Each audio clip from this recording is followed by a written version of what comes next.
on South Central Asia will come to order. The purpose of the hearing is to discuss export controls on semiconductor manufacturing equipment and their subcomponents. I'm going to give myself an opening statement and then turn to the ranking member. Cutting-edge AI chips like NVIDIA Blackwell are driving the AI revolution that may define the 21st century. Less advanced chips, known as foundational chips, power everything from phones and cars to the military drones shaping the battlefields of Ukraine, the Middle East, and potentially the Taiwan Strait. Whichever country dominates semiconductor production will have the power to lead the world. Building these chips requires highly specialized tools.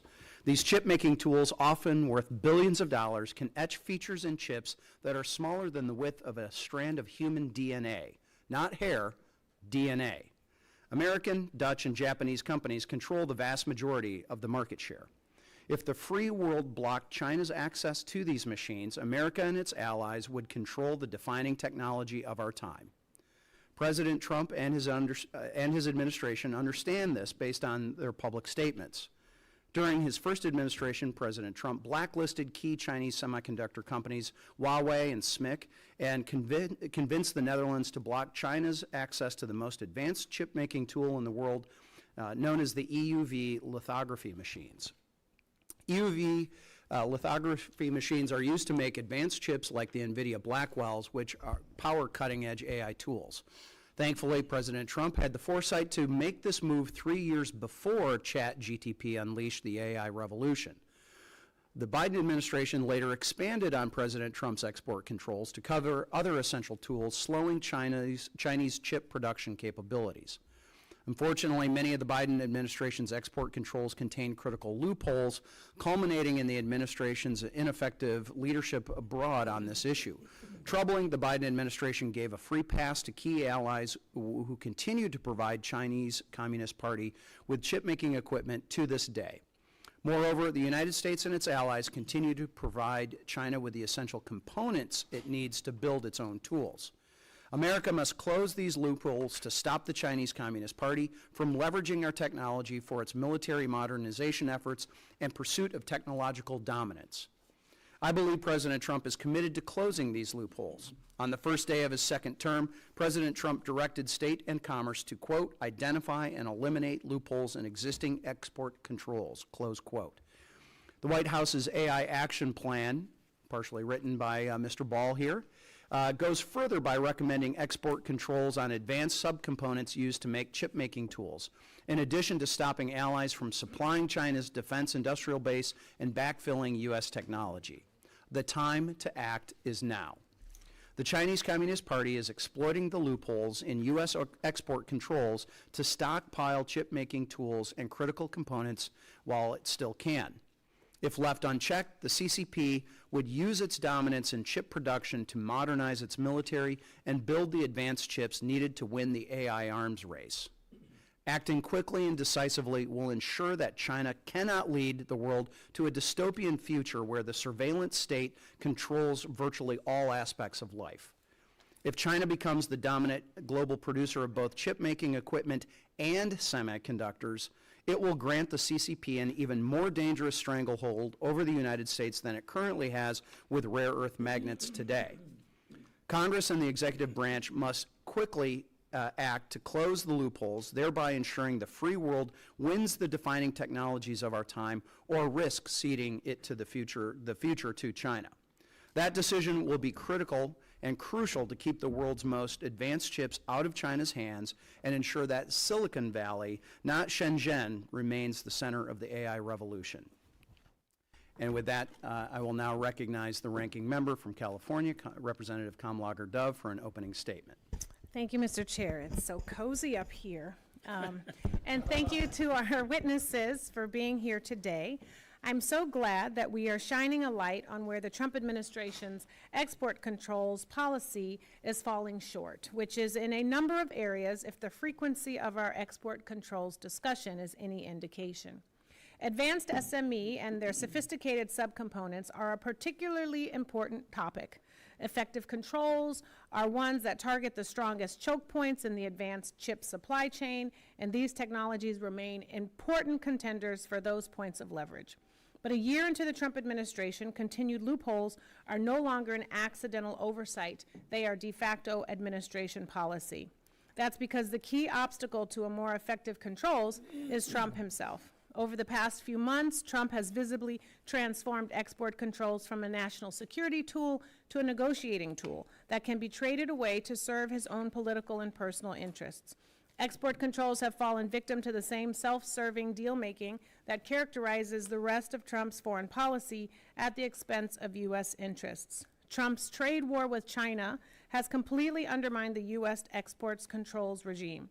By imposing controls to gain leverage in trade talks, the administration turned export controls into a concession that can be negotiated away. Pausing the 50% affiliates ruling gives Chinese entities a year to create workarounds, reducing the national security benefits in proportion to the economic impact to U.S. companies.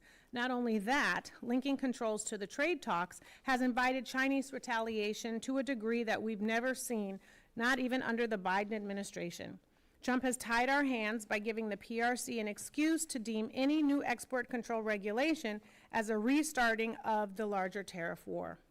Of course, this is not the first time that this administration has prioritized deal-making with export controls over U.S. national security. Trump rescinded the AI diffusion rule on the same day he arrived in the Middle East to announce unprecedented sales of AI chips to the UAE and Saudi Arabia before any security agreements were put in place. And the day after downplaying the murder of Jamal Khashoggi in the Oval Office, he greenlit the sale of 35,000 NVIDIA Blackwell chips to Saudi Arabia's government-backed AI company, Humane. What the supposed cybersecurity and reporting requirements are, and whether this was even a net benefit for U.S. interests, is an open and very real question. It's almost as if the U.S. export control policy is being driven by personal interests of maybe the president or key advisors, whose crypto company reportedly benefited from a $2 billion investment from the UAE in exchange for the NVIDIA deal. That's why I introduced a state auth amendment requiring an investigation into this apparent quid pro quo, which all of my Republican colleagues voted against. Trump's export control deal-making has even extended into blatantly illegal territory. The 15% fee that Trump is planning to charge NVIDIA and AMD to sell AI chips to China is explicitly outlawed in the Export Controls Reform Act, and for good reason. It would turn export control licenses into pay-to-play arrangements that allow Trump to sideline national security considerations and extort U.S. companies.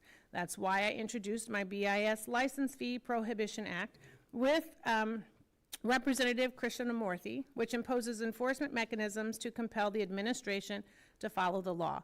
Again, none of my Republican colleagues have signed on. Trump is doing all of this while pursuing counterproductive immigration policies like the $100,000 fee for H-1B visas that is driving away high-skilled talent that we need to win the AI race. Meanwhile, the PRC has just launched a new K visa to attract foreign talent in science and technology sectors. We all have an interest in ensuring U.S. export controls advance our core national security interests. I am so glad that I'm on the subcommittee and that I work with this chair, who is also incredibly focused on these issues. And I'm glad that this hearing is happening so that we can focus on the fundamental objectives. And I certainly look forward to a robust discussion. Thank you, and I yield back. Gentlelady yields back. Other members of the committee are reminded that opening statements may be submitted for the record. We are very pleased to have a distinguished panel of witnesses with us today, and I deeply appreciate your time and effort to be here with us. Mr. Dean Ball, a senior fellow for the Foundation for American Innovation, who contributed to the Trump administration's AI action plan while serving as a senior policy advisor at the Office of Science and Technology Policy. We also have Mr. Chris McGuire, a senior fellow for China and Emerging Technologies at the Council on Foreign Relations, who shaped export control policy in senior roles across both Trump administrations and the Biden administration. And then finally, Mr. Kevin Wolf, a partner at Aiken Gump, who led export control policy during the Obama administration as the Assistant Secretary for Export Administration at the Bureau of Industry and Security. This committee recognizes the importance of the issues before us and is grateful to have you here speaking with us and sharing your insight and your knowledge. Your full statements will be made a part of the record, and I ask you that you keep your spoken remarks to 5 minutes in order to allow time for members to ask questions. I now recognize Mr. Ball for 5 minutes. Chairman Huizenga, Ranking Member Kamlager-Dove, and distinguished members of the subcommittee, thank you for the opportunity to testify today on this vitally important topic. My name is Dean Ball. I'm a senior fellow at the Foundation for American Innovation, where I focus on AI, emerging technologies, public policy, and geostrategy. The views I express in this testimony are my own and should not be construed as representing the official position of the Foundation for American Innovation or any other organization with whom I have a current or prior affiliation. In July 2019, during his first term, President Trump successfully persuaded the Dutch government to block sales of extreme ultraviolet lithography machines to Chinese semiconductor companies. These machines are the result of a tremendous range of scientific breakthroughs and technological miracles, employing lasers, for example, whose precision is akin to hitting a hole-in-one on the moon from Earth to paint sub-microscopic electrical circuits with light onto razor-thin wafers made of processed sand. At the time, these lithography machines, made exclusively by the Dutch company ASML, were not widely known outside of the semiconductor industry and its close observers. But President Trump's decision would prove wise and forward-looking. Within a few short years, ASML and their lithography technology became known the world over as key inputs in the manufacturing of advanced semiconductors. Today, it is widely believed that these controls represent the single most important technological choke point preventing China from manufacturing leading-edge semiconductors.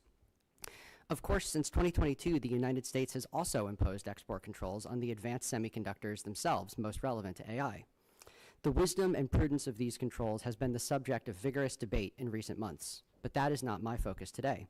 Instead, I want to focus on the issue President Trump identified in 2019, semiconductor manufacturing equipment.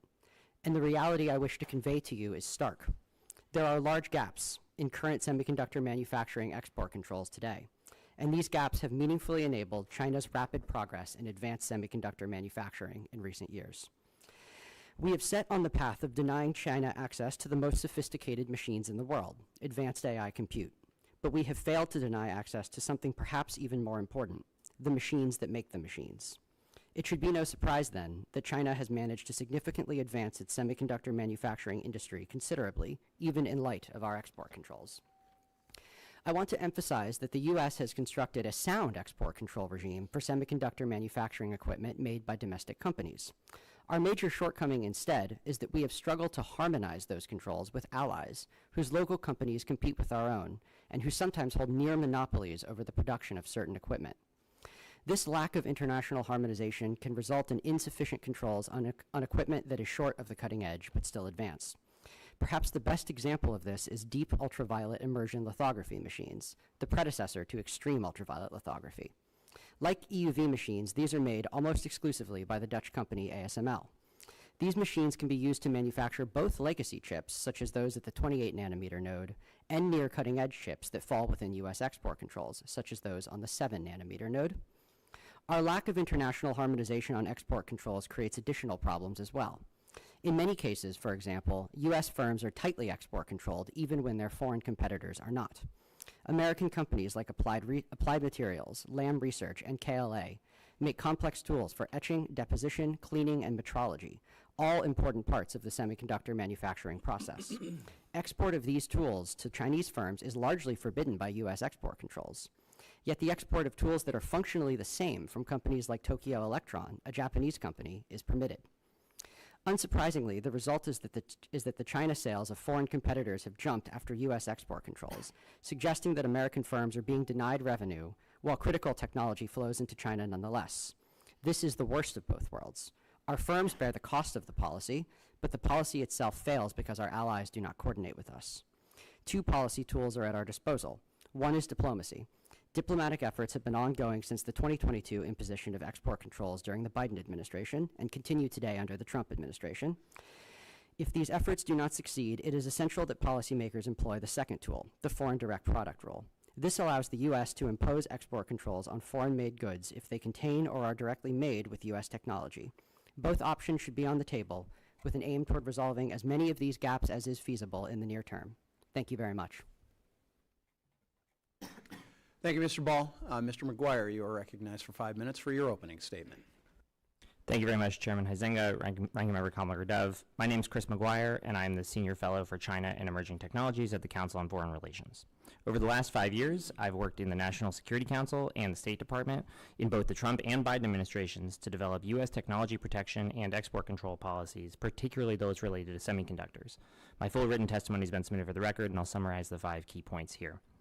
Number 1, strong export controls on SME and components are critical to preserving U.S. technological leadership over China.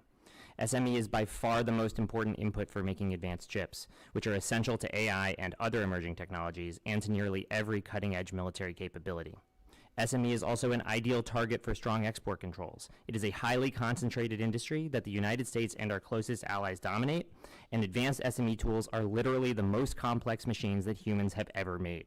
SME has so far proven uniquely hard for China to indigenize, as its SME industry is 20 years behind leading-edge firms, but it could advance quickly without further action.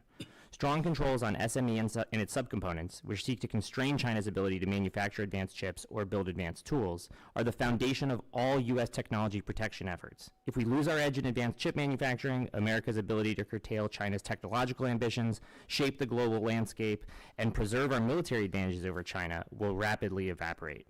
We cannot afford to get this wrong. Number 2, current controls are working, but not well enough.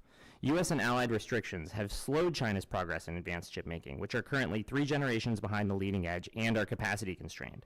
The best U.S. AI chips are currently 5 times as good as the best Chinese AI chips, and by 2027, Huawei's public roadmap suggests that the best U.S. AI chips will be 25 times better than Huawei's best chips. This is because China's manufacturing capabilities are not advancing as rapidly. However, gaps, loopholes, and inconsistent implementation of these policies are allowing Beijing to maintain, build, and expand strategically significant semiconductor capacity. The United States, the Netherlands, and Japan exported over $40 billion worth of SME to China in 2024. SME was the number 1 or number 2 export to China from each country. China is using this equipment to A, increase the quantity of advanced chips it can produce, and B, build out a massive number of mature node fabrication facilities that would enable it to dominate the global mature chip market just as it currently dominates rare earths. We must close these loopholes. Number 3, allied controls must be leveled up to match U.S. controls. Key partner countries, particularly the Netherlands and Japan, have not fully matched U.S. controls on SME.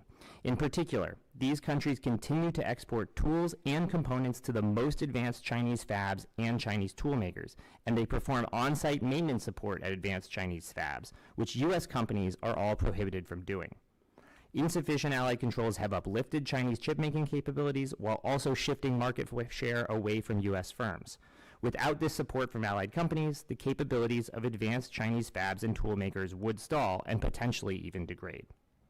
Number 4, expanded countrywide restrictions on SME, in addition to comprehensive restrictions on all advanced Chinese fabs and tool makers, are necessary to close all loopholes. Only broad, countrywide restrictions on all SME capable of advanced production can reliably prevent Beijing from advancing its chip-making capabilities or dominating mature node manufacturing. The United States should ban exports to China of all tools that can be used for advanced production, specifically all tools capable of 300mm wafer processing. This would halt the growth of China's advanced and mature node chip production capabilities. The Department of Commerce must also update the entity list to include all entities affiliated with China's national champions in chipmaking and SME, but entity-based measures alone cannot keep pace with China's rapid build-out and complex corporate structures. Point number 5. U.S. extraterritorial controls have proven effective and should be expanded to close gaps between U.S. and allied controls. The United States already applies extraterritorial controls on all but 33 close allies, which it currently exempts from these controls. These controls have proven effective and would be nearly impossible for any company to design around given the ubiquity of U.S. technology in the semiconductor supply chain. Suspending all exemptions from these controls until a country adopts fully matching restrictions would seal some of the most significant gaps in the SME control regime. Thank you again for calling this hearing and for inviting me to testify. I look forward to your questions. Thank you, Mr. McGuire. Mr. Wolf, you are recognized for 5 minutes for your opening statement.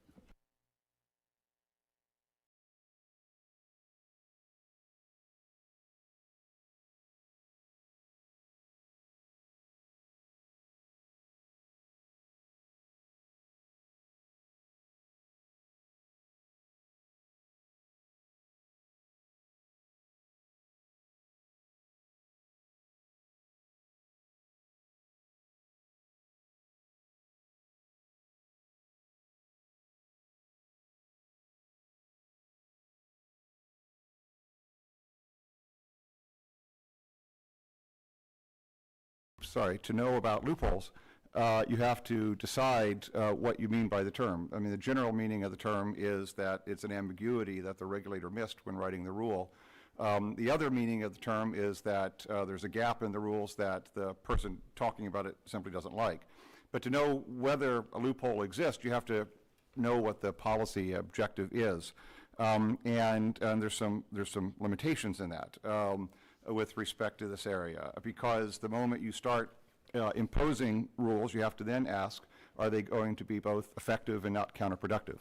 By effective, it means it actually stops the item that you're talking about going to the bad end use or bad end user that you're referring to, and not counterproductive means you don't end up doing more harm to U.S. industry, thus harming U.S. domestic national security to the advantage of their foreign competitors in allied countries. The issue with export controls is that it was created, and the Allies enforce it, to achieve the objective of identifying the types of items that have some relationship to weapons of mass destruction, conventional weapons, or the parts or components or technology used to make them.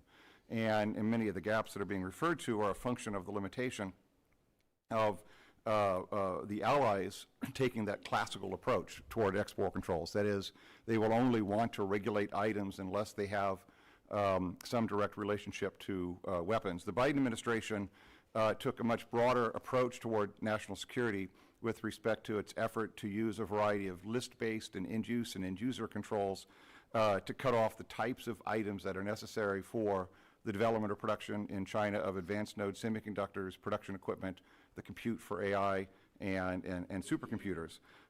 We haven't yet heard the Trump administration's policy objective with respect to how to accomplish something similar. The issue when dealing with the allies is how do you convince them to see that broader national security objective? How do you convince them to look in the way the Biden and the Trump administration have viewed national security with respect to China beyond that classical perspective? The Biden administration was quite successful in coming to agreement with the Dutch and Japanese with respect to a limited series of tools, as was described, but the Dutch and the Japanese and no other country has agreed to the expansive controls on activities by their companies or certain uncontrolled items for end uses, such as helping Chinese companies produce advanced node semiconductors. So how do we close that gap? Well, I've listed out a bunch of options.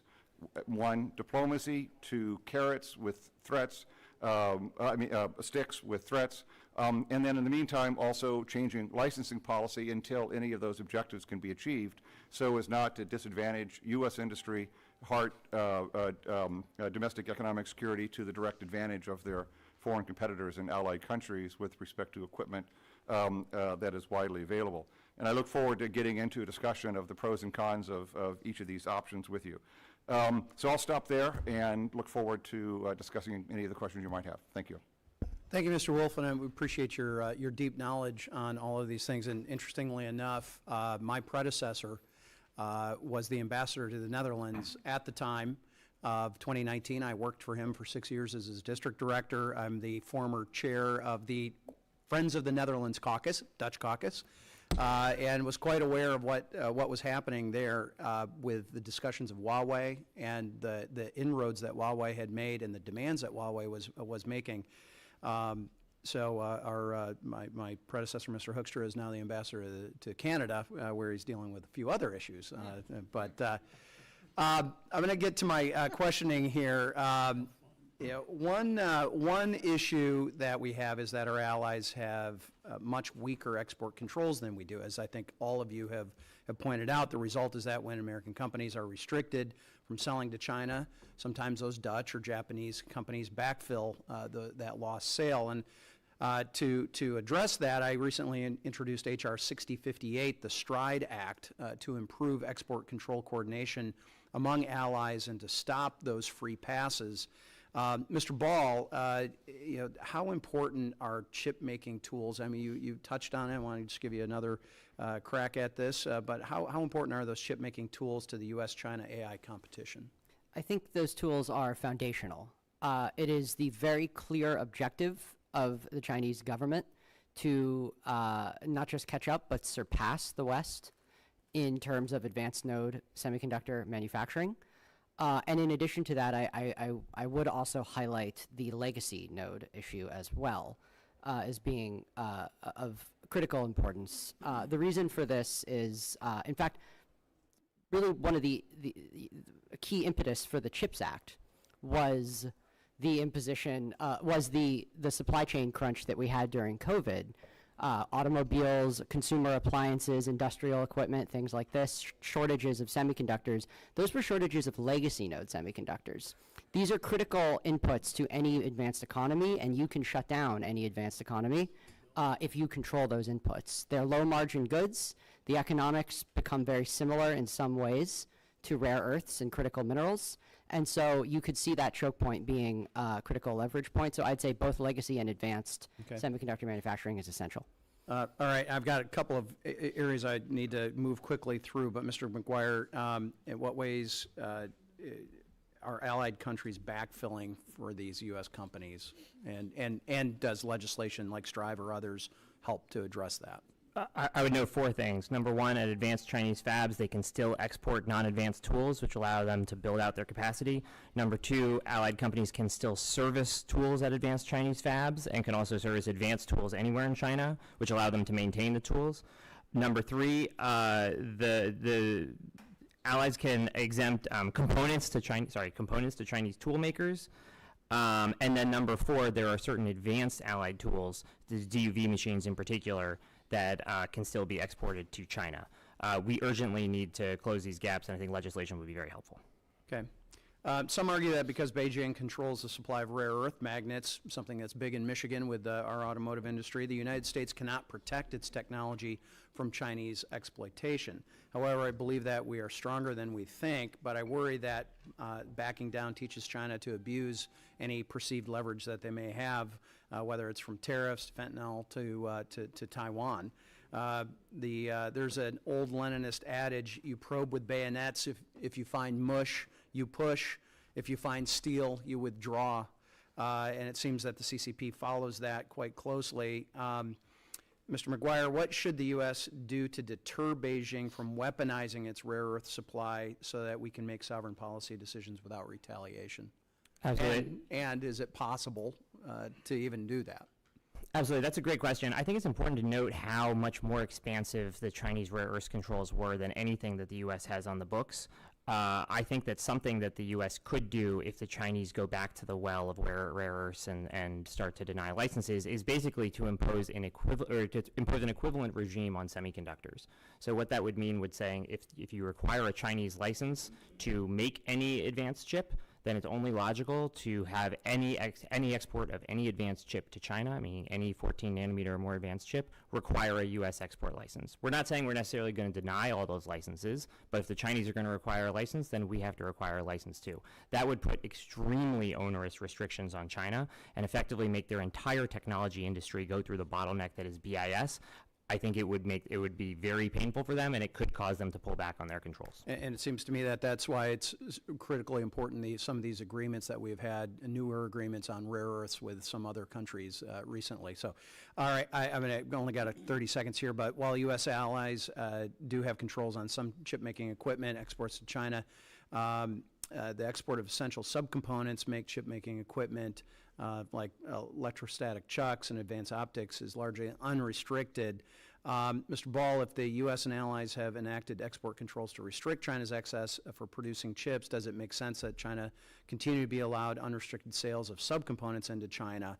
And Mr. Wolf, some PRC chip-making equipment companies have already been added to the commerce blacklist known as the Entity List. Do other currently unlisted PRC chip-making equipment companies also conduct the same activities as those already blacklisted by commerce? If so, which ones? My time has expired. I may need to hold that, and certainly I would like to get that in writing, and possibly if we have a second round, I'd like to revisit that. So with that, I will recognize the ranking member for her question period. Thank you so much. You said the entity, and it made me think of Mission Impossible. So, Mr. McGuire, what would you say are some of the potential security concerns with offshoring our most sensitive AI technologies to a country, say, like Saudi Arabia? So I think you have some physical and cybersecurity concerns that obviously these are kind of very difficult environments to operate in, so you want to make sure that the chips are physically secure, also that the models are secure in the locations, and you also want to make sure that the compute that's in those locations is not being used to help our adversaries or otherwise undermine U.S. national security. Thank you. That was succinct and illuminating. I agree. I think it's important. And I actually would hope, Mr. Chair, that on behalf of the subcommittee, you could request a classified briefing kind of on this agreement that just happened so that we get some more visibility and daylight into it and can maybe bring back other folks to help us understand all of the things that may or may not be in the agreement that just happened. If you don't mind, there are discussions on some classified briefings for a number of issues, but that would be one of them. See, that's why you're a great chair. So, Mr. Wolf, I think that you can undermine the effectiveness of export controls when you make export controls negotiable. What do you think about that? I agree. I'm a purist. If something warrants control because of national security concerns, it might go to bad end use, or bad destination. It should be controlled. If not, then not. And the moment you start negotiating on that, you compromise that national security objective. That's been the rule forever. Things are different now, as in the previous set of questions, with the leverage China has with respect to the rare earth topic, changing that fundamental calculus. And it's extremely complex, other than developing supply chain autonomy, as CFR came out the other day in terms of supply chain security issues, particularly on rare earths. We're sort of short right now for good ideas to address that. But fundamentally, what you say is absolutely correct. Right. And even though things may be different now, what should never be different is that national security, our national security, should never be negotiable. Yes. So and it should not also ever be for sale. So, Mr. McGuire, does charging a 15% fee do anything to address the national concerns of selling an advanced AI chip like the H20 to China? With the caveat that I would defer to counsel on the legality of those provisions, no, I don't think it does. Okay. Well, so I think we have an administration that when they want something, they get it done. I'm going to just say that because they've wanted to do a lot of things and they've been getting them done, right? So I think we should be thinking about that. And we should also be thinking about revenue schemes when it comes to things like these AR chips. So, Mr. McGuire, do you think that selling Blackwell chips to China would harm our national security? Yes, I do. And I was very pleased that the president said that that was not the plan. Right. But once again, not saying that there's not going to be a plan, and then, for example, having a big glossy dinner like what we saw last night, I think should raise concerns for any China hawk or person who's invested in our national security. And I just have to say, this room should actually be full of people. We should actually be in the larger hearing committee room because of the event that happened last night where you saw AI titans embracing the administration. And then we hear this deal, and while 35,000 Blackwell chips might not sound like over 100,000. It still should raise the ire enough for everyone to want to be in this committee asking questions about what happened, about what's in this agreement, about what's in this deal. I remember last year, former chair, when we had the Secretary of State in our hearing room asking questions to a room full of interested people, asking real probative questions about national security and what was at stake. And I think that agreement that was made yesterday, I think that dinner that happened yesterday should have everyone's eyes wide open about the 5-alarm fire that we could potentially be grappling with the revenue schemes and the profit-selling questionable schemes of these chips. Mr. McGuire, you said yourself that SME is the most advanced technology on the planet, and we should be asking these kinds of questions every single time we get. Thank you, Mr. Chair, for indulging me for those extra seconds, and I yield back. The chair wasn't paying attention, but sure, yes. Yeah. Thank you anyway. You are very welcome, and you acknowledged our chair emeritus emerita.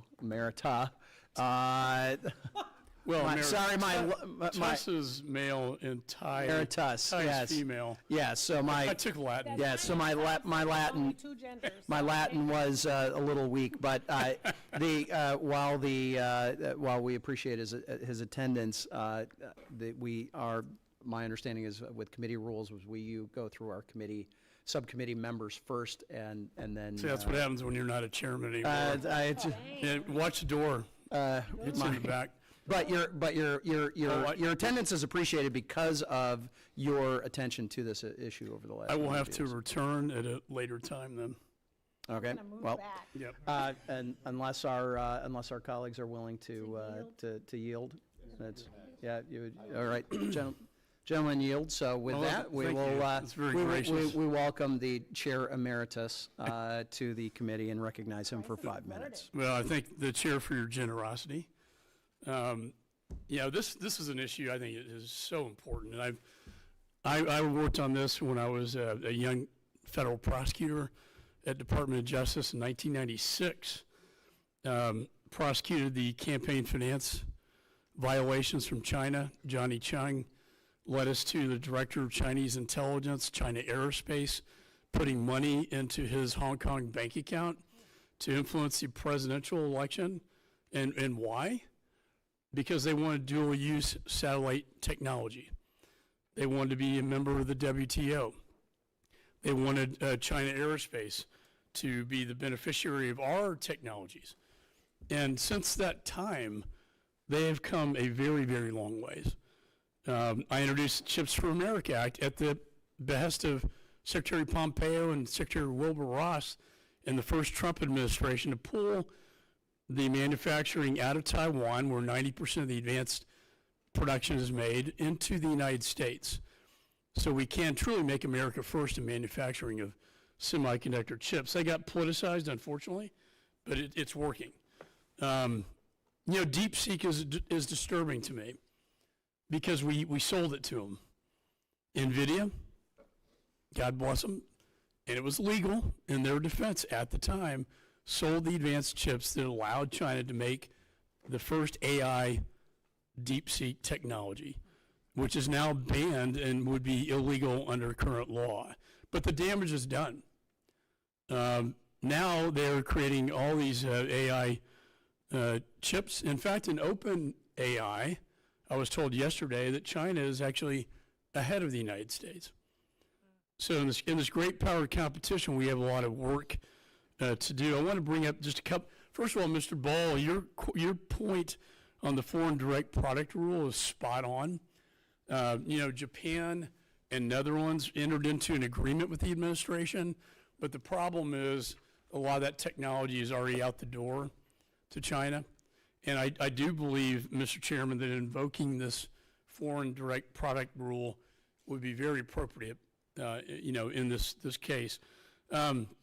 My questions are, they can get around this real easy. The entities list, you had Shanghai, Byron, on the entities list, advanced AI chips. It was banned from the sale to China. Then they changed their name to Shanghai Byron Semiconductor Technology, and they get around it. So I'm working on legislation that would basically set a statutory standard that would ban any affiliate that's 50% or more owned by a blocked entity. Do you believe that would be helpful? And that would be at BIS and the Commerce Department, over which we have jurisdiction. Do you think that would be a helpful step, Mr. Ball? I haven't examined that closely enough to give a good answer here, but what I will say is that I think the foreign direct product rule is worth considering codifying in legislation. Yep. And I would also say that country controls are likely more appropriate than entity controls for a lot of these technologies for the exact corporate liability reasons that you mentioned. So there's been a debate at BIS about sector versus entities list, individual, and then sanctions. And my problem is if you ban a specific company, they can change the name of that company overnight, and you're off the entities list. Mr. McGuire. Yeah, I completely agree. I think we need to do both. I mean, certainly on the most advanced Chinese fabs, we certainly should make sure that they are blocked from all U.S. allied tools and completely blacklisted. The fact that allies can backfill is problematic. But I think you're completely right that the only controls that really we know will work, and given the importance of this, it is really important that we apply controls that we know work. And thank you for your leadership on this issue over the years. I think it mandates that we have expanded countrywide controls to make sure that we get everything that is actually going to help the Chinese with advanced production. And the best way to do that from a definitions perspective, as the China Committee, I think, highlighted in their report, is to just do all 300 millimeter tools, all tools capable of 300 millimeter wafers, which would, there's no way that you could make advanced chips with any wafer, any 200 That's a great point. So, my view is like they steal it to a very large scale, and we get that in our classified briefings, but we don't have to sell it to them. I think I'm worried on the advanced chip level. We've already, the horse is out of the barn. The damage is done. They're building a very high level legacy capacity of chips to counter our advance. But I think to the chairman's point, we're getting now into the manufacturing process. I see no reason, first of all, that we should be selling AI military grade technology chips to China, number one. And then number two, any manufacturing tools that could be used to make AI military-grade technology. Just quick response. Completely agree. I think we should really block the Chinese comprehensively from being able to buy, make, or rent access to U.S. AI chips, and Congress should definitely help across the board on all three of those. That gentleman's time has expired. With that, the gentlelady from Texas, Ms. Johnson, is recognized for 5 minutes. We're just doing a Texas two-step at the moment. Thank you so much, Mr. Chairman, and thank you all for being here today. Across the nation, our inventions and innovations provide a competitive edge that our adversaries wish they had. I know this well because my district is home to Texas Instruments headquarters, one of the top semiconductor companies in the world, and Qorvo, which produces parts for the F-35s and other key defense applications, and many more. We can't let our adversaries take advantage of our clients and our talents. As this committee has highlighted throughout the year, export controls enforcement is a priority. The current administration claims to agree, but under Trump, the Bureau of Industry and Security has shown a breakdown in process and complete absence of vision, and it is losing talent to a devastating degree. Mr. Wolf, given your extensive experience in BIS, what can you tell us about the reasons for such an extensive personnel turnover? I think they're consistent with the other 300,000 or so federal employees who are not here now that were before, and BIS is not unaffected by any of that. I would ask that this committee do whatever it can to help the staff there to work with the Bureau to find ways to hire subject matter experts in AI and semiconductors and chip-making tools and biotechnology, because in order for there to be thoughtful policy in these really complex areas, they need a lot more subject matter experts and bipartisan support. I'll leave it at that. Yeah, and it's not only just the technology experts, it's also experts on Russia, China, Iran. Absolutely. Mandarin speakers, people with Intel experience, people who can support the enforcement efforts. Secretary Raimondo had a great line about wanting to make BIS the sexiest, most exciting place in government to work, and I fully am in support of that mission, and I ask all of you to help try to sponsor that, to work with BIS, to encourage people from Silicon Valley and others to want to work for the government to support the mission that you all are describing quite well. Right, yeah. I'm very concerned about the talent drain because we can have all the policies in the world, but if we don't have the talent that's smart enough to figure out how to enforce them and how to enact them, then we're not going to get very far. Absolutely. And I do think it's incumbent upon this committee to insist to the administration that they reverse some of their practices and, try to rebuild the strength of our workforce to the highest capacity possible. I want to turn to just a slightly different topic. We know that our adversaries are working overtime to obtain United States defense articles, services, and related data from military encryption and communication systems to missiles and satellites. We also know that our export control regime is in place to thwart these bad actors, but violations remain a persistent challenge. Does the State Department's use of outside monitors, also known as special compliance officers, enhance companies' compliance with export controls rather than the threat of large dollar penalties? What is your take on that? Well, I am a special compliance officer and an outside monitor, so strong views about that. And absolutely, with someone from the outside with expertise in the area, with independents who reports directly to the State Department, it can result in a lot more attention by the company on a day-to-day basis of creating the systems and procedures and hiring the experts and other personnel to do all the things that you're describing. And I think that that has a much better impact on a company doing the hard work that needs to be done than just simply a large dollar penalty or the threat of it. Yeah, and on another note, in previous hearings that we've had, we've talked about the need for increased whistleblower protections and key TAM protections in this area to ensure that we are notified of bad actors and when the export controls are violated. Can any of you all speak to the importance of strengthening those protections? I know the area is working well in government contracts and other parts of law. I've never actually seen it applied in export controls or where it would have not resulted in a disclosure of some sort, but I'm happy to work with you to take the benefits of government contracts and apply it to export controls. Yeah, in previous panels, other experts have testified as to the urgency for this because, again, we can have policies and we can have out there, but if we don't have enforcement mechanisms and if we don't have protections for those who are in the deep parts of the world to be able to report violations and protections for those reporters, those whistleblowers, then again, we're going to miss a lot of the battle. And based on these, I just want to share with the committee, I have a bill on this issue, and I would love to have everyone here sign on that and have it be a joint effort from this committee to strengthen the whistleblower protections on export controls.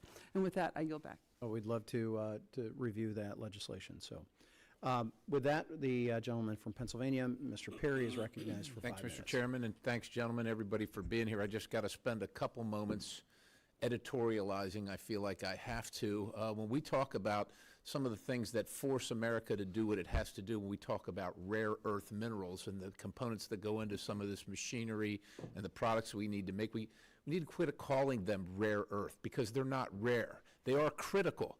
But America, because of our policies, have said we can't get them, either here in our country or elsewhere. And that is hobbling us all for the sake of, I don't know, the Endangered Species Act or climate change.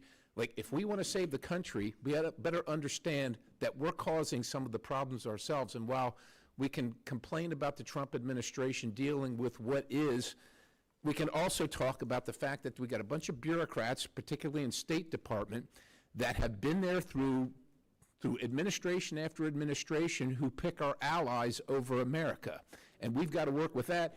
And we can't get rid of these people, even when they're not for America. And things like the foreign direct product rule, which was supposed to be our Silicon sword, it has not been effective because we have, in the last administration, we've carved out loopholes for Japan and the Netherlands. Am I right, Mr. Wolf? We've carved them out, right? And the machinery has gone directly to Beijing, and nobody said a damn thing about it, right? Well, the hope was that the allies would impose their own controls. The hope is not a course of action. That's like we're in a fight for the future, not only of our country, but for the free world, and we're basing it on hope? Like, that's ridiculous. I'm sorry. It's just, that's absurd. Like, I'm around serious people, and this is a serious issue, so we ought to be doing serious things as opposed to hoping that they're going to align with us at some point in time, harmonize with us. We're going to either have to force this to happen, or it's not going to happen, because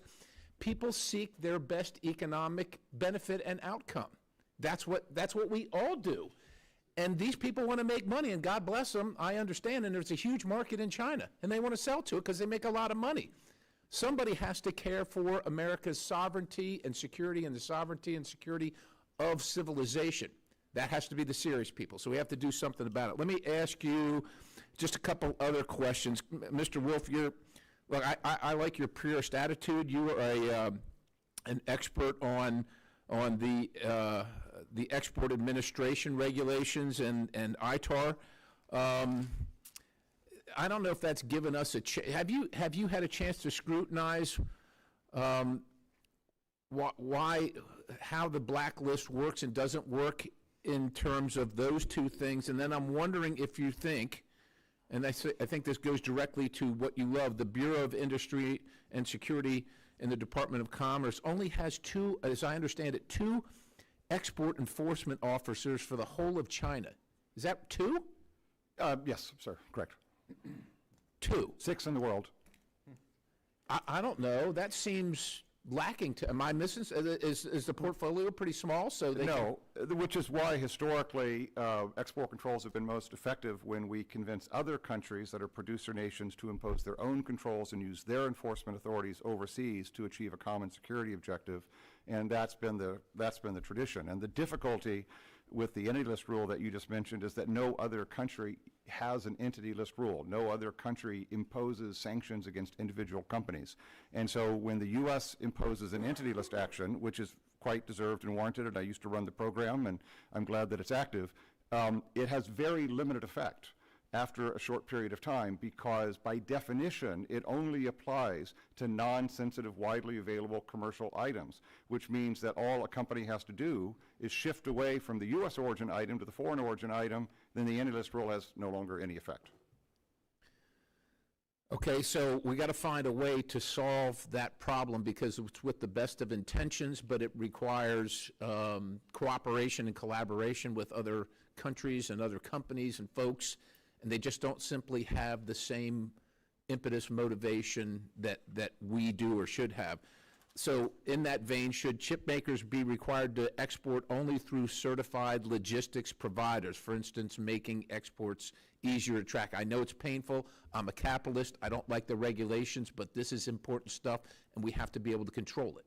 Well, on this issue, the diversion risk is less the topic on tools. It's to get other allies to impose their own controls, or in the meantime, not harm U.S. industry by licensing policies that are more restrictive than their foreign competitors. And one last question. Yeah. Should we require ping-enabled base location verification for this stuff, so at least do we know where it is, and does that help us at all, or is that? That creates significant security issues with respect to backdoors and access and the ability to track chips in a way, or hack chips that we might not like. There are other solutions that aren't on-chip governance that might work in terms of the package for diversion risk issues, but probably not with respect to on the chip itself.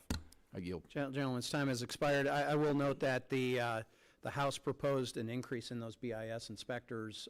Indications are that the Senate is lowering that number. So we may want to try to address that as well. With that, seeing no additional Democrat colleagues here right now, we will go to the delegate from Guam, Mr. Moylan, for 5 minutes. Thank you, Mr. Chairman and ranking members and our distinguished witnesses. Today, we're confronting one of the more recent security issues of our time: whether the U.S. can maintain AI dominance over the People's Republic of China. And that boils down to one question: who controls the full AI ecosystem? Not just the chips, but every tool, input, and subcomponent that enables artificial intelligence.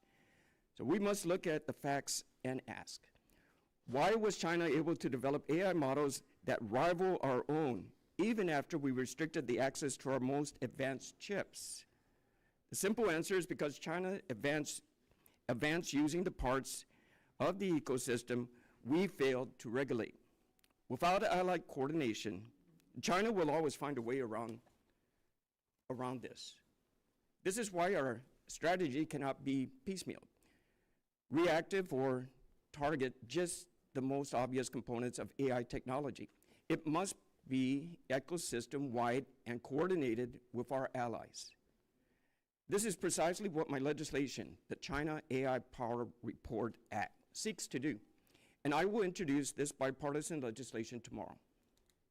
Under this legislation, the Department of Commerce will be required to conduct a comprehensive annual assessment of China's entire AI ecosystem. This includes everything from chip design to fabrication tools to AI model development. Most critically, it will pinpoint the loopholes in our current export controls. This issue is important to me. China's AI gains are gains for its military, and nowhere are the stakes of this national security challenge more evident than in the Indo-Pacific, and nowhere more directly than in Guam, the district I represent. So closing the loopholes is essential for our security, for Guam and across the nation. So Mr. Ball, question for you, sir. Are hardware controls alone insufficient? And will we need to look more closely on China's computer capacity and its ability to use cloud system for non-civilian end-use activities? Thank you, sir. I think that is very much an issue worth examining. Remote access is an area, not just for consumer and enterprise technologies, but also certainly military. And so I think that is very much something that we need to examine very closely, and I'd be happy to give you more thoughts after this hearing. I appreciate that. We will. Mr. Wolf, should export controls put in place a maximum computer capacity for Chinese-based end users? And is it possible to regulate it in that way? Well, that already is largely the effect of the embargo with respect to high-end GPUs and other items to China. So that does exist already. And so far, the Trump administration hasn't changed that rule.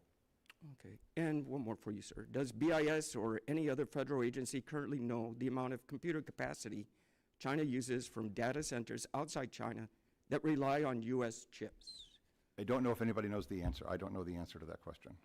How can we find out? The intelligence service agencies and BIS to dive into it as a special project. I don't know if anybody has studied that. There are no restrictions on China's access to U.S. cloud services now. So actually, theoretically, the amount of computing power that Chinese companies have access to is unlimited. I agree that's a problem. Okay. Thank you. Thank you to our witnesses, and thank you, Mr. Chairman. Gentleman yields back. With that, we will go to Mr. Kane from New Jersey for 5 minutes of questioning. Thank you, Mr. Chairman. And thank you to our distinguished witnesses for being here today. China is notorious for its ongoing efforts to obtain illegal access to American innovation. Its efforts to steal America's innovative technologies and gain a foothold in the AI race must be thwarted. I look forward to hearing from our witnesses today about how we can address numerous loopholes in our export control regime, shoring up America's technological edge. Mr. Wolf, the information technology system at the BIS need critical security updates to effectively block adversaries from exploiting critical U.S. technology. Congressman Crow and I introduced the BIS IT Modernization Act to keep American technology out of the hands of foreign adversaries. Can you share how secure IT systems at the BIS are critical to keeping American technology out of the hands of our enemies? No, thank you for that, Bill. I think I actually cite it as something positive that should be done. The IT system is ancient and needs to be improved. It's critical that the agencies be able to share information in a secure system, work with classified information directly, be able to task the intelligence community for information, protect data that's filed by companies as part of applications, and for analysts to be able to do what they do without fear of exfiltration. So please pursue those IT modernization efforts on a bipartisan basis with all you can. Thank you. Mr. Ball, export controls are critical to our national security. The Center for Strategic and International Studies has claimed, in terms of return on investment, an increase in BIS's budget is likely to be one of the best opportunities available anywhere in U.S. national security.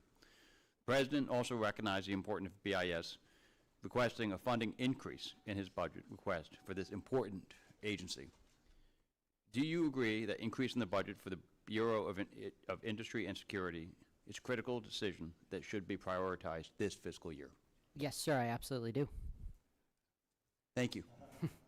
Mr. McGuire, China has a long history of smuggling U.S. technology to evade export controls. A recent report from the Center for New American Security indicates that China has been evading U.S. export control regime to smuggle somewhere from 10,000 to several hundred thousand AI chips into China in 2024 alone. Could you please share how a whistleblower protection program could strengthen the work of the Bureau of Industry and Security officials in enforcing America's export controls? Sure. I mean, I think that BIS absolutely needs to be able to partner with industry to highlight where there is circumventions or violations of controls. That's very important, and to the degree that there are people that are in industry that are see malfeasance and are willing to call it out, we should absolutely welcome that, because those people are patriots that are really trying to help the U.S. government. The other thing I'd say, though, is that the fact that the U.S. government actually has no license requirements on the vast majority of the countries in the world for these chip shipments is actually mostly why that diversion is occurring. Look at Southeast Asia, Malaysia, Thailand, Indonesia, Singapore. The U.S. government doesn't have to be notified about chip shipments to these countries. So when you're talking about where's the diversion coming from, it's very likely from these. And if we had some ability to track the shipments from the start, it would certainly make it a lot easier for us to find out if they were going to China. Thank you. And then to all of the witnesses in the little minute remaining, there's no doubt that significant loopholes remain in America's current export control framework. Could each of you share what elements you believe should be prioritized in strengthening our export control framework? Just one follow-on comment to the budget, both for enforcement, which is where a lot of the attention has been, which is critical, of course, but also for export administration, where I come from. The analysts, the licensing officers, the people that support export enforcement need the same degree of help, same degree of budget support, same degree of recruitment efforts to do the analysis and support enforcement and efficient licensing. So I just want to add that extra point. No, thank you for adding that. Anybody else on anything else we need to be looking at? I'd say three things. Number one, countrywide controls on China on an expanded set of tools with the Foreign Produce Direct Product Rule, as has been discussed, to prevent them from making the chips. Number two, a global license requirement that, at least on an expanded set of countries that allows us to make sure that they're not diverting the chips into China. And then number three, remote access restrictions that prevent Chinese companies from training on U.S. cloud and give limitations on what they can access remotely. Thank you. I would just emphasize remote access restrictions as well. Thank you. Thank you to our panel. Yield back to the chair. Gentleman yields back. With that, gentleman from Indiana, Mr. Shreve, is recognized for 5 minutes. Thank you, Mr. Chairman. Mr. McGuire, under current law, BIS maintains the Commerce Control List and Entity List, and companies like Huawei and SMIC are already on that list because they support China's military buildup and the surveillance state. But here's a hole, and this is in agreement with and in furtherance of the points that our Chairman Emerita made a bit earlier. BIS can only list the foreign persons, not U.S. incorporated subsidiaries and those same adversarial companies who own or control. So a Huawei or a SMIC subsidiary sitting on our soil can legally acquire sensitive technologies and funnel them right back to China. So my question, would expanding BIS's authority to add those U.S.-based subsidiaries to the entity list help prevent sensitive technology to being routed to strategic adversaries like China? And I heard at one point in testimony that 50% ownership threshold. And in your view, is that sufficient? So thank you for raising this. I think this is actually a very important point, a very important loophole that has largely gone unaddressed. The fact that Chinese companies take AI chips, the only place in the world that Chinese headquartered companies, a subsidiary of a Chinese headquartered company, is allowed to buy a U.S. chip under U.S. law is in the United States of America. And that's legal. That's silly. Right? Like, that should absolutely be restricted. The reason it's not is because export control authorities can't govern, as you noted, sales inside the United States. Now, there are other ways that BIS might be able to resolve this, specifically with ICTS authorities that restrict transactions inside the United States, so you might not need to use export controls. That said, one way or another, covering this gap and also having Congress codify the authority to cover this gap, whether it be for Huawei SMIC or kind of any entity that is covered by export controls or other sanctions inside the United States, is a critical part of our regime that we absolutely need to cover. Just to follow up on that, yes, the other authority within BIS, the Information Communication Technology Supply Chain Authority, would be able to address the in-country activity you're referring to, and then to the extent that company or any other company wanted to send something back to their mothership, whether it's a toothbrush or semiconductor technology, would already be prohibited by existing controls. So the two have to work together to address your objective. I appreciate that. Mr. Wolf, enforcement, of course, is critical, and that's what we're largely talking about today, but BIS officials wear a second hat. They're the ones charged with helping U.S. companies understand and comply with these rules, and they coordinate with partners who share our national security priorities, and coordinating with trusted partners to strengthen our security. But given the scope of that mission, and this is in furtherance to Mr. Perry's point, should Congress consider increasing BIS's resources so they can actually execute on those responsibilities? We know there are 2 export control officers, but if you agree with this line of question, which I think you do, can you add some color as to what materially that expansion of resources might look like so we could execute on that mission that BIS is charged with, which is twofold? Yeah, no, I'd be happy to give you a longer list than what I included in my testimony, but on your first topic, education outreach to ensure compliance and understanding is absolutely critical. As you saw from my attachment, these rules are insanely complicated, and in order to help companies comply and not inadvertently make mistakes, they need to understand them, and that is a core mission of BIS that should be supported. With respect to the overseas officers, you could add 100 more officers overseas to do end-use and end-user checks, but until you can get buy-in by foreign governments of a common security objective, you're never going to be as effective at adopting the goals that we're all just describing today. So really working with the allies is key. And as the chairman mentioned at the beginning and others, the impact of the rare earth issue is limiting the ability of the U.S. government to do some of that work right now, as evidenced by the pullback on the affiliates rule and some of the other activities that have occurred. So supply chain independence with respect to rare earths is critical.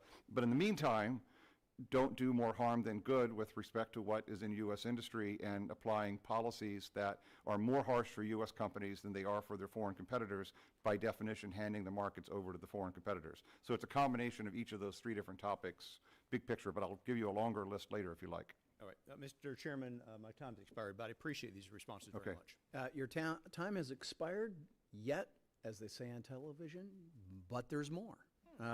We're with the indulgence of our witnesses, the ranking member and I would like to continue with a quick second round, and so if you wanted to stick around, you could maybe explore that a bit more. So if that's all right with our witnesses, all right. Great, appreciate that. I'm going to return to my kind of final question that I didn't really have time to get an answer on. We're talking about the chip-making equipment, and as a result that there's new Chinese chip-making equipment companies. These companies are experiencing double-digit and triple-digit revenue growth, particularly for sales of less advanced tools used to make foundational chips that serve as the backbone of the modern digital economy. So, Mr. Ball, if the U.S. and allies had enacted export controls to restrict China's access to tools for producing chips, does it make sense that we continue to allow unrestricted sales of subcomponents into China, particularly when these subcomponents are almost all made by either U.S. or allied companies? No, sir, I don't think it does. Some subcomponents are generally applicable sort of industrial subcomponents that export controls would have different implications, but there are also highly specialized subcomponents that go into lithography machines, metrology machines, many other things. And those subcomponents they're critical inputs and I think should be export controlled in coordination with allies. Great, appreciate that. And Mr. Wolf, you had talked a little bit about the entity list. My question was, do other currently unlisted PRC chip-making equipment companies also conduct the same activities of those already blacklisted by Commerce? And if so, which ones, and how do we deal with that? Yeah, in December of last year, the Biden administration added many, but not all, of the tool companies. They don't know the reasons for the differences, why some weren't listed. I think they should be. I agree completely with the need to work with the allies, because a lot of these parts and components are made in allied countries to cut off the supply for the same reasons. There's a sort of an evolving structure of a smaller group of close allies called the Wassenaar -1, which is a smaller group of producer nations outside of Russia. Wassenaar, by the way, is where the U.S. Embassy is in the Netherlands. Or Consensus -1, and that would be, I think, even consistent with Trump administration policies and worldviews, the organization to work through to try to accomplish on a multilateral basis controls on the chip-making components, and also sanctions by their countries against the remaining Chinese SME companies. Maybe somebody from, earlier could explain why some of the tool companies were listed but not all. I don't know the difference. Okay. In a recent report by the semiconductor industry research firm SemiAnalysis found that the biggest roadblock for Chinese production of advanced AI chips is the CCP's struggle to produce high bandwidth memory. Mr. McGuire, could you please explain what high bandwidth memory is and how it relates to this development, and could you walk through the key Chinese companies involved in AI chip production and how the U.S. and allied export controls impact those companies? Sure. So high bandwidth memory is essentially very, very fast memory that is almost uniquely used in high-end AI chips that are needed for the training and operation of advanced models. With this kind of very sophisticated memory, it couples with the very sophisticated processor to create the capabilities of these kind of supercomputers in a chip. It is in very short supply. It is almost exclusively made in Korea by allied firms. China's trying to make it themselves. The key Chinese memory maker is CXMT. CXMT is not on the entity list. Now, they are probably covered by some U.S. controls due to some end-use regulations, but the fact is there is some lack of clarity here.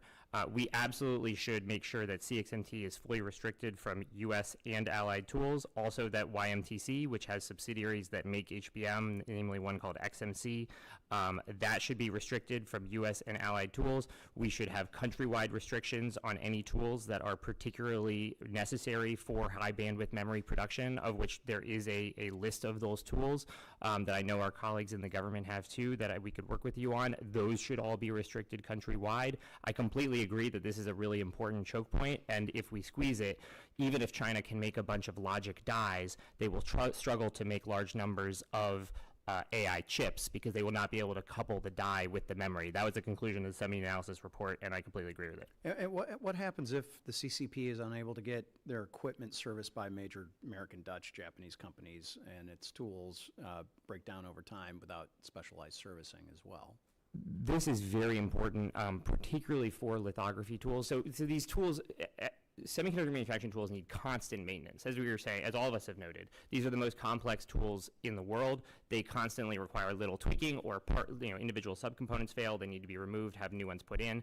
Particularly for the lithography tools, the really complicated ones, the ability to maintain and service these tools is itself extremely specialized. Only ASML can do it. Nobody can operate or run these tools without ASML. ASML provides on-site support to make sure that they keep operating. If ASML did not provide that on-site support, the tools would likely break down and degrade. China cannot provide that servicing themselves. They know it.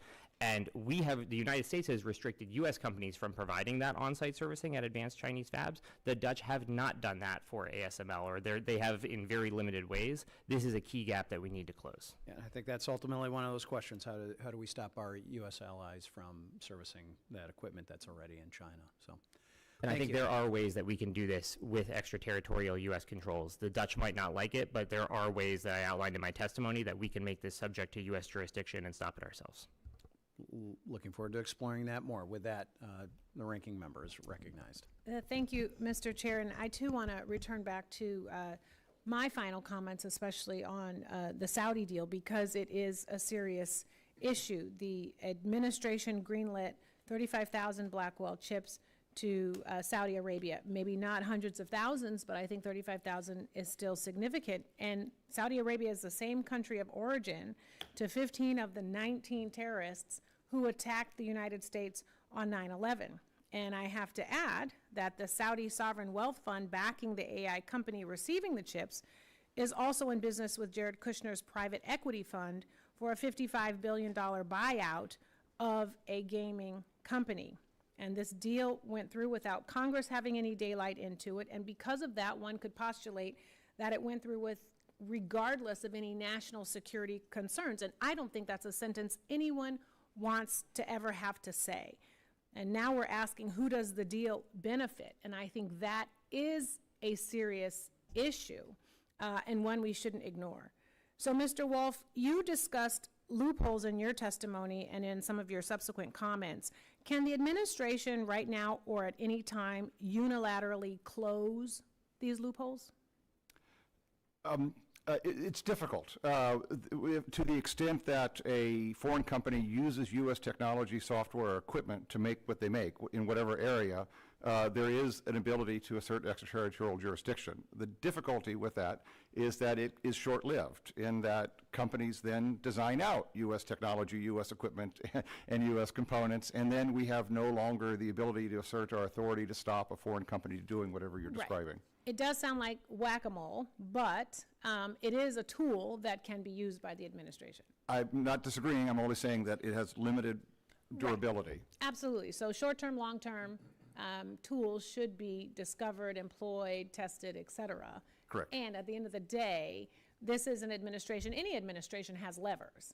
The question is, how do you use them, how often, how do you change them to continue to make them effective? Absolutely. That's why I list the various carrots, the various sticks, the appeals to common interests, the use of new plurilateral regimes, the leveling up U.S. licensing policy. In the meantime, it's a very complex issue, but you're hitting on all the right topics. Yes, lots of carrots, lots of sticks.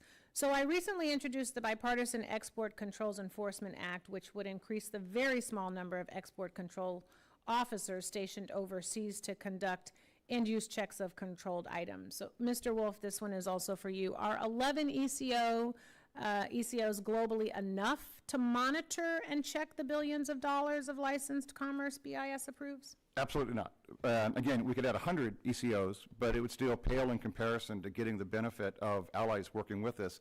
What we saw with, for example, the U.S. and 38 countries coming together in response to the Russia response, they've all imposed their own same controls together equally, and the ability to regulate and enforce that, even with all the weaknesses and the gaps and the diversions that are occurring, is far more extensive than if the U.S. had done that alone, using its extraterritorial authority to try to enforce the same. So I sort of call for that same sort of ambition with respect to identifying with the allies a common threat with respect to Chinese issues, as in a much easier case, I admit, was the case in response to the Russian invasion of Ukraine. So many of us have asked about the entity list. And under the Biden administration, there was an expansive export controls on the PRC and Russia, which went further than any previous administration. It built coalition with 38 other nations to impose crippling controls on Russia and Belarus, and impose unprecedented export controls to restrict the PRC from obtaining advanced computing chips, developing and maintaining supercomputers, and manufacturing advanced semiconductors. So I'm actually worried that our export controls are atrophying without regular entity list updates to capture evasion. Mr. Wolf, do you think that the list is being updated with enough regularity to capture evasion by Russia or Chinese bad actors? It always requires constant revision for the points mentioned. As new companies are created, there are diversion risks created, and the government is actually in a much better position to do that than industry, trying to sleuth through records of who owns whom. And so this is where a resource topic should go. Who are the companies involved, whether they're affiliated or not, whether they're across the street or have a corporate relationship involved in the diversion? Massive amounts of resources are needed to keep companies on the list or add them to, or to remove them off once they're no longer a threat or involved in the bad activity. And there aren't enough resources to keep the list pruned and updated that you're referring to. Great. Thank you again. Thank you to all of the witnesses, and thank you to the chair for hosting this hearing, because I think you see there's bipartisan concern and an interest to help rectify some of these challenges. You're welcome. With that, gentleman from Indiana is recognized for 5 minutes. Mr. Chairman, I appreciate this second bite of the apple, and in the vein of bipartisanship, would just note that I'm happy to be on the act that the ranking member spoke of. It certainly has the support of many of us. If I could just dive a bit deeper into some of your testimony earlier, Mr. McGuire.